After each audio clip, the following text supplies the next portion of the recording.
ഇന്ന് August 2 Kuwait ജനതയുടെ മനസ്സിൽ ഒരിക്കലും ഉണങ്ങാത്ത മുറിവായി മാറിയ അധിനിവേശത്തിന്റെ 23ാം ആണ്ട് ദിനം. കറുത്ത വ്യാഴാഴ്ചയുടെ നടുക്കുന്ന ഓർമ്മകൾ കുവൈത്ത് ജനതയുടെ മനസ്സിലുണ്ട്. കുവൈത്ത് ബ്യൂറോയുടെ പ്രത്യേക റിപ്പോർട്ട്. 1990 ഓഗസ്റ്റ് 2 സദ്ദാം ഹുസൈന്റെ റിപ്പബ്ലിക്കൻ സൈന്യം കുവൈത്തിനെ ആക്രമിച്ചത്. നയതന്ത്ര മര്യാദകൾ കാറ്റിൽ പറത്തി മാസങ്ങളോളം കുവൈത്ത് തെരുവുകളിൽ ഇറാഖി സേന അഴിഞ്ഞാടിയപ്പോൾ തകർന്നുപോയത് കേവലം ഒരു രാജ്യത്തിന്റെ നിർമ്മിതികൾ മാത്രമായിരുന്നില്ല. ഓരോ മിസൈൽ വർഷത്തിലും തകർന്നത് വിവിധ രാജ്യക്കാരായ ലക്ഷക്കണക്കിന് മനുഷ്യരുടെ സ്വപ്നങ്ങൾ കൂടിയായിരുന്നു. ഇറാഖി പട്ടാളക്കാരോ എന്ന് പറഞ്ഞ് ഈ ബിൽഡിംഗ് അവർക്ക് വേണം, അതിൻ്റെ മണ്ടയ്ക്ക് വിമാനവേദ തോക്ക് വെക്കാൻ പോവുകയാണ്. നിങ്ങൾക്ക് വേണമെങ്കിൽ ഇവിടെ താമസിക്കാം, ഞങ്ങൾ നിങ്ങളെ ഉപദ്രവിക്കത്തൊന്നുമില്ല, ഞങ്ങൾ കക്ഷി ഉപയോഗിക്കാൻ പോവാണെന്ന് പറഞ്ഞു. അപ്പം ഞാൻ പറഞ്ഞു ഞങ്ങൾ എടുത്ത് പോവാം. ഉടനെ എൻ്റെ ഓണറെ വിളിച്ച് പോയിക്കോളാം. അപ്പം ഞങ്ങൾ പിന്നെ അതിനുശേഷം ഞങ്ങളുടെ താമസം മുഴുവൻ ഓണറുടെ കൂടെ തന്നെ അവരുടെ വീട്ടിൽ തന്നെയായി. അധിനിവേശത്തിന്റെ ഇനിയും ഉണങ്ങാത്ത മുറിപ്പാടുകൾ കുവൈത്തിലെ ചില ഭാഗങ്ങളിൽ ഇന്നും കാണാം. ചെറിയ അതിർത്തി തർക്കത്തിന്റെ പേരിൽ ലക്ഷക്കണക്കിന് നിരപരാധികളെ വേട്ടയാടിയ സദ്ദാം ഹുസൈന് കാലം കാത്തുവെച്ചത് കഴുമരമായിരുന്നു. വെടിയൊച്ചകളും സ്ഫോടനങ്ങളും ഇറാഖിന്റെ തെരുവുകളെ ഇന്നും അലോസരപ്പെടുത്തിക്കൊണ്ടിരിക്കുന്നു. ഭരണാധികാരികളുടെ നിശ്ചയദാർഢ്യത്താൽ കുവൈത്ത് നഷ്ടപ്രതാപം വീണ്ടെടുത്തു കഴിഞ്ഞു. ഇറാഖിനും കുവൈറ്റിനുമിടയിൽ 23 വർഷങ്ങൾക്ക് മുമ്പ് കൊട്ടിയടഞ്ഞ സൗഹൃദത്തിന്റെ വാതിലുകൾ വൈകിയെങ്കിലും തുറക്കപ്പെട്ടിരിക്കുന്നു. നയതന്ത്ര സൗഹൃദം മെച്ചപ്പെടുത്താൻ ഇരു രാജ്യങ്ങളും നടത്തിവരുന്ന ഉദ്യമങ്ങൾ ഐക്യരാഷ്ട്രസഭയിലടക്കം പ്രശംസിക്കപ്പെട്ടു. കറുത്ത വ്യാഴം എന്ന് പിന്നീട് കുവൈത്ത് ചരിത്രത്തിൽ എഴുതി ചേർക്കപ്പെട്ട ഒരു ദിവസത്തിന്റെ 23ാം വാർഷികം നിശബ്ദമായി കടന്നുപോകുമ്പോൾ നമുക്കോർക്കാം, അധിനിവേശവും യുദ്ധങ്ങളും ഒരു ജനതയ്ക്കും കണ്ണീരുകളല്ലാതെ മറ്റൊന്നും പകരം നൽകുന്നില്ലെന്ന്. Muneer Ahmed, media 1 Kuwait. ജിദ്ദയിൽ മലയാളികളുടെ സ്ഥിരാകേന്ദ്രമായ ഷറഫിൽ പുതുതായി തുടങ്ങുന്ന Saudi gift village department store ഇന്നു മുതൽ പ്രവർത്തനം ആരംഭിക്കുമെന്ന് മാനേജ്മെന്റ് പ്രതിനിധികൾ വാർത്താസമ്മേളനത്തിൽ അറിയിച്ചു. ലോകോത്തര ഇലക്ട്രോണിക് കമ്പനികളുടെ അംഗീകൃത വിതരണക്കാരായിരിക്കും സൗദി ഗിഫ്റ്റ് വില്ലേജ്. വിൽപ്പനാനന്തര സേവനത്തിന് മാത്രമായി പ്രത്യേകം കൗണ്ടർ ഉണ്ടായിരിക്കും എന്നാണ് ഷോറൂമിന്റെ പ്രത്യേക സവിശേഷത എന്നും പ്രതിനിധികൾ പറഞ്ഞു. അഹമ്മദ് അൽ ഹർബി, മുഹമ്മദ് അഷ്റഫ് കീഴ്ശ്ശേരി, ഷൗക്കത്ത് പാത്തിക്കൽ, CEO മുഹമ്മദ് ഷനൂബ് എന്നിവർ വാർത്താസമ്മേളനത്തിൽ പങ്കെടുത്തു. ഇനി കറൻസി നിലവാരം.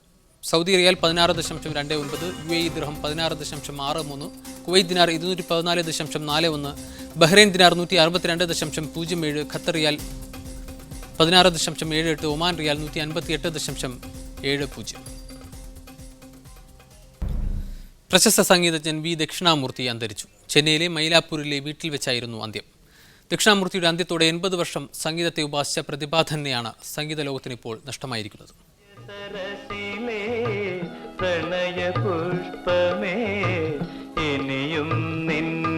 സ്വാമി എന്നറിയപ്പെട്ട വെങ്കടേശ്വര ദക്ഷിണാമൂർത്തി പാർവതി അമ്മാളിന്റെയും വെങ്കടേശ്വര അയ്യരുടെയും മകനായി 1919 ഡിസംബർ 22 ആലപ്പുഴയിൽ ജനിച്ചു.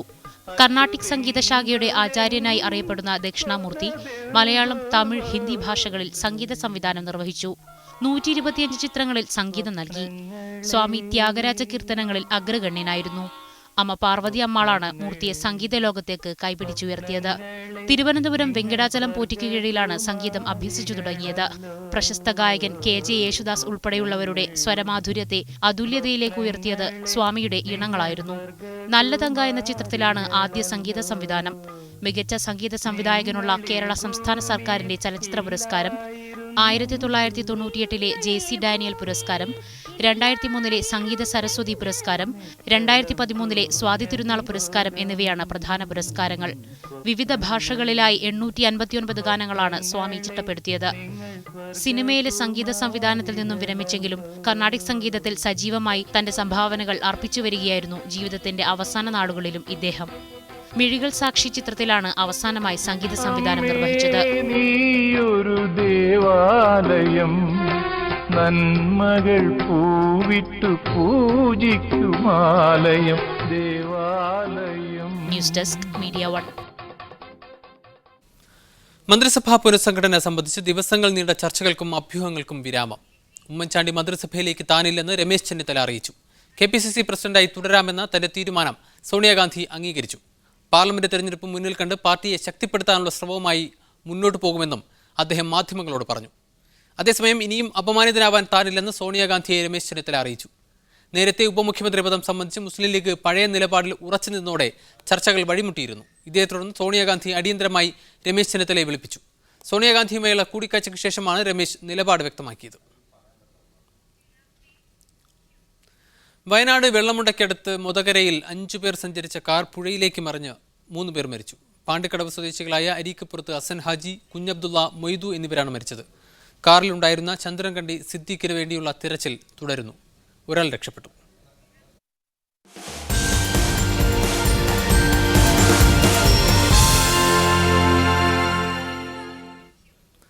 കണ്ണൂരിലെ രാഷ്ട്രീയ കലാപങ്ങളുടെ എക്കാലത്തെയും മറക്കാനാവാത്ത ഓർമ്മയാണ് അസ്ന എന്ന പെൺകുട്ടി. ദുരന്തങ്ങളുടെ പഴയകാലത്തെ മനോധൈര്യം കൊണ്ട് മറികടന്ന് അസ്ന നാളെ മെഡിക്കൽ കോളേജിൽ പഠനത്തിന് ചേരും.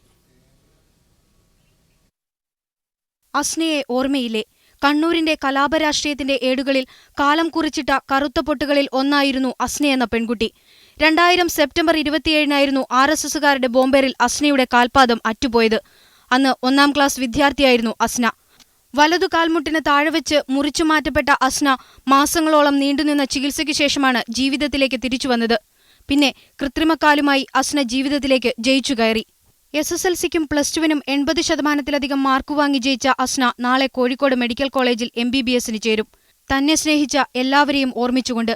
നാളെ മാതാപിതാക്കൾക്കും സഹോദരങ്ങൾക്കുമൊപ്പം അസ്ന വൈദ്യശാസ്ത്രത്തിന്റെ കളരിയിലേക്ക് കാലുവെക്കുന്നു. Media 1 Kannur. Be positive from Bright Light. വിരൽ തുമ്പിലെ സൂര്യൻ. Bright Light.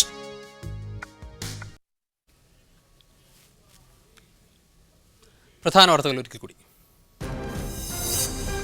നവരാഷ്ട്രീയ കൊടുങ്കാറ്റ് ഇസ്രായേലിനെ തുടച്ചു നീക്കുമെന്ന് ഇറാൻ മുൻ പ്രസിഡന്റ് അഹമ്മദിനജാദ്. ഫലസ്തീൻ ഉണങ്ങാത്ത മുറിവെന്ന് ഇറാൻ പ്രസിഡന്റ് ഹസൻ റുഹാനി. മധ്യപൗരസ്ത്യ ദേശത്തെങ്ങും റമദാനിലെ ഖുദ്സ് ദിനാചരണം ഭക്തിനിർഭരം. ഇന്ത്യയിൽ മുതൽ മുടക്കാൻ പദ്ധതിയില്ലെന്ന് എമിറേറ്റ്സ്. സ്പൈസ് ജെറ്റിന്റെ ഓഹരികൾ വാങ്ങില്ല. സ്വന്തം നിലയ്ക്ക് സേവനം വ്യാപിപ്പിക്കുമെന്ന് Emirates. News and middle east പൂർണ്ണമാകുന്നു. Good night.